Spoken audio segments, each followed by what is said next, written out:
Oke, standby, kamera ready, sound ready, 3, 2, 1, action.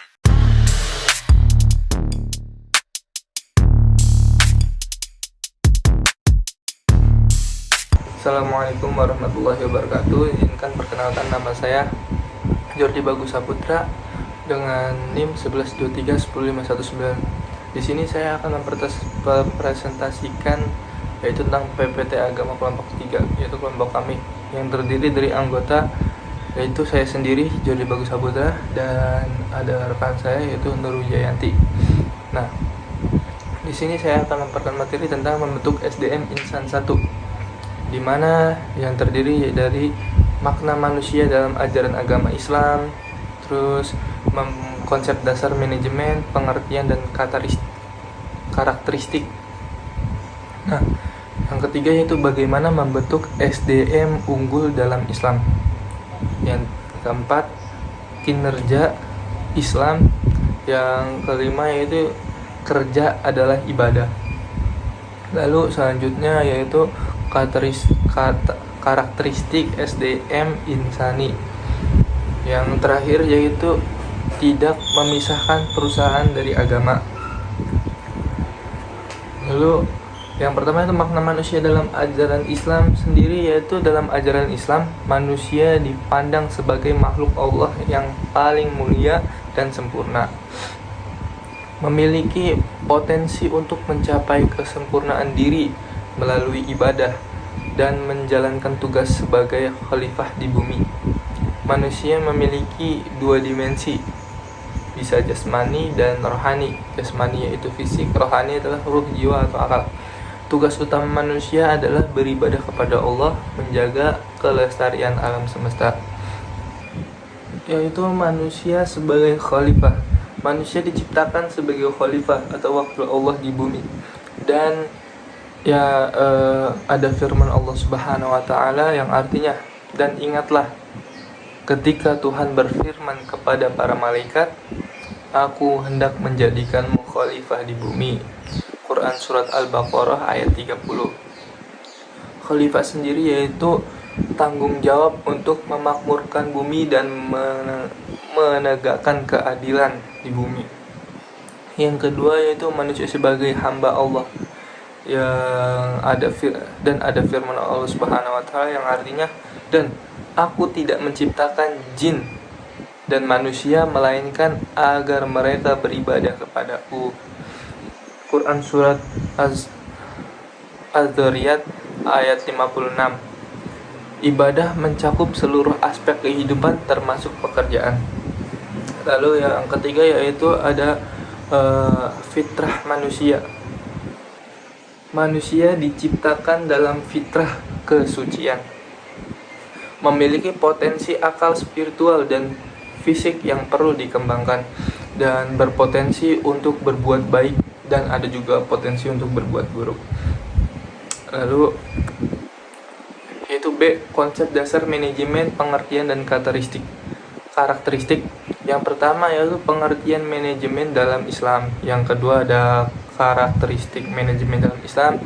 Yang ketiga ada prinsip manajemen. Lalu yang pertama, manajemen dalam Islam adalah pengolahan sumber daya untuk mencapai tujuan yang diinginkan dengan tetap berpedoman pada ajaran Islam dan nilai-nilai keislaman. Ini berarti manajemen dalam Islam tidak hanya fokus pada efisiensi dan profil, tetapi juga pada keadilan, tanggung jawab, dan keberkahan. Yang kedua yaitu ada karakteristik manajemen. Dalam Islam menekankan pada keadilan, kejujuran, rasa saling percaya, dan tanggung jawab. Manajemen Islam juga menekankan pada pentingnya perencanaan, pengorganisasian, kepemimpinan, dan pengawasan, dan mencapai tujuan organisasi dengan cara yang islami. Yang ketiga yaitu ada prinsip-prinsip manajemen Islam menjadi perencana, pengorganisasian, pelaksanaan, dan pengawasan. Prinsip-prinsip ini bersumber dari Al-Quran dan Hadis. Lalu yaitu ada selanjutnya yaitu membentuk SDM yang unggul dalam Islam, yang pengembangan keilmuan.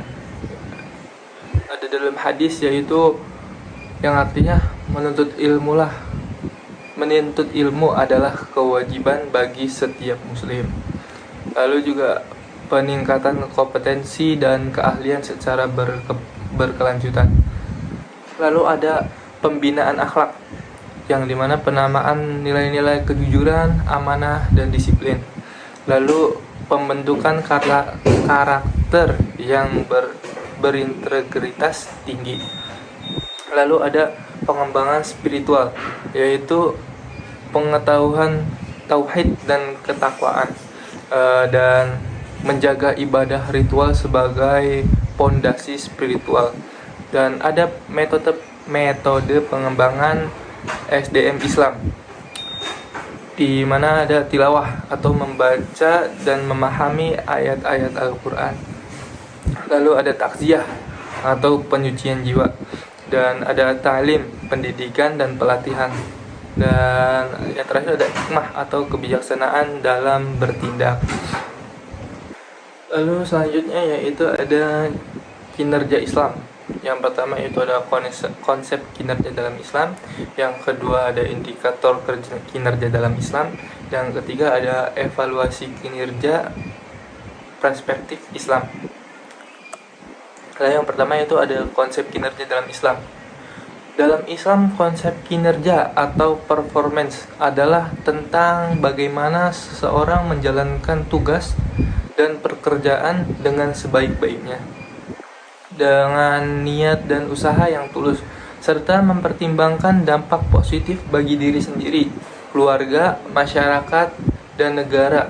Kinerja yang baik dalam Islam bukan hanya tentang hasil yang optimal, tetapi juga tentang bagaimana proses bekerja dilakukan dengan penuh integritas dan berlandaskan nilai-nilai kebaikan. Terus ada elaborasi konsep kinerja dalam Islam. Ada 4, yaitu niat dan usaha.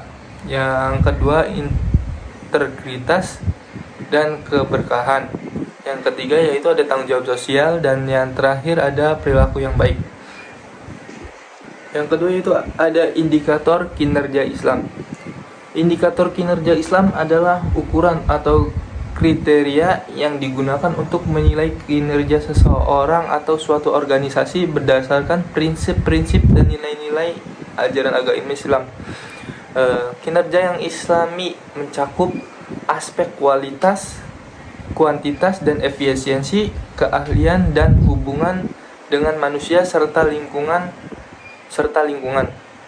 Terus beberapa indikator kinerja Islam. Yang pertama yaitu ada itqan atau kecermatan dan kesempurnaan kerja. Lalu ada ihsan, melakukan yang terbaik. Lalu ada takwa, kesadaran akan pengawasan Allah Subhanahu wa taala. Yang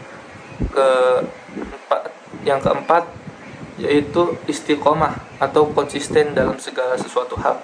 Yang terakhir yaitu ada mujahadah atau bersungguh-sungguh atau kesungguhan. Lalu ada juga evaluasi kinerja perspektif Islam. Evaluasi kinerja dalam perspektif Islam menekankan ada pentingnya kejujuran, keadilan, dan transparansi dalam menilai kinerja seseorang. Evaluasi harus mempertimbangkan aspek-aspek yang selaras dengan nilai-nilai Islam, seperti niat bekerja karena Allah Subhanahu wa taala, menjaga norma syariah, dan menjalankan pekerjaan yang baik dan halal. Lalu ada juga kerja adalah ibadah. Konsep kerja dalam Islam yaitu kerja sebagai bentuk ibadah dan jihad. Sesungguhnya Allah mencintai orang yang bekerja dengan profesional. Itu ada berada dalam hadis. Dan yang ketiga yaitu bekerja untuk mencapai rezeki halal adalah kewajiban setelah kewajiban beribadah. Itu yang saya sampaikan. Selanjutnya, materi selanjutnya akan disampaikan oleh rekan saya yaitu Nurwi Jayanti. Silakan. Yang kedua ada dimensi ibadah dalam bekerja. Yang pertama, niat yang ikhlas karena Allah. Yang kedua, metode kerja yang sesuai syariah. Yang ketiga, hasil yang bermanfaat bagi orang lain. Dan yang terakhir, tidak melalaikan kewajiban spiritual. Dan yang ketiga, ada manfaat konsep kerja sebagai ibadah. Yang pertama, meningkatkan motivasi dan produktivitas. Yang kedua, mengurangi perilaku tidak etis dalam bekerja. Yang ketiga, mendorong kesungguhan dan tanggung jawab. Dan yang terakhir, memberikan kebermaknaan dan kepuasan batin. Untuk F, karakteristik SDM insani. Yang pertama, dimensi spiritual. Yang kedua, dimensi intelektual. Yang ketiga, dimensi sosial. Dan yang keempat, dimensi profesional. Dimensi spiritual itu merupakan kuat dalam akidah dan tauhid, menjaga ibadah dan hubungan dengan Allah, memiliki kesadaran akan pengawasan Allah atau muraqabah. Yang kedua, dimensi intelektual, terus mengembangkan ilmu dan kompetensi, memiliki wawasan luas dan pemikiran kritis, kreatif dan inovatif dalam pemecahan masalah. Dimensi sosial, berakhlak mulia dalam berinteraksi, menjunjung tinggi nilai kejujuran dan amanah, peduli terhadap kemasalahan bersama. Dimensi profesional, bekerja dengan itqan atau kesempurnaan, memiliki disiplin dan etos kerja tinggi, menghargai waktu dan bertanggung jawab. Yang G, tidak memisahkan perusahaan dari agama. Tidak memisahkan agama dari perusahaan dalam konteks Islam berarti menyatukan nilai-nilai agama seperti kejujuran, integritas, dan kerja keras dalam aktivitas bisnis. Ini bukan tentang menerapkan ajaran agama secara harfiah dalam setiap transaksi, tetapi tentang menggunakan prinsip-prinsip agama sebagai fondasi etika dan perilaku bisnis yang bertanggung jawab. Contoh praktis. Sebuah perusahaan yang tidak memisahkan agama dari bisnis dapat menerapkan sistem manajemen yang berbasis nilai-nilai agama seperti sistem reward yang adil, memberikan kesempatan kerja yang sama bagi semua orang dan menghindari korupsi. Dampak positifnya, memasukkan nilai-nilai agama dalam bisnis dapat membawa dampak positif seperti menciptakan budaya kerja yang lebih baik, meningkatkan kepercayaan konsumen, dan menciptakan bisnis yang lebih berkelanjutan.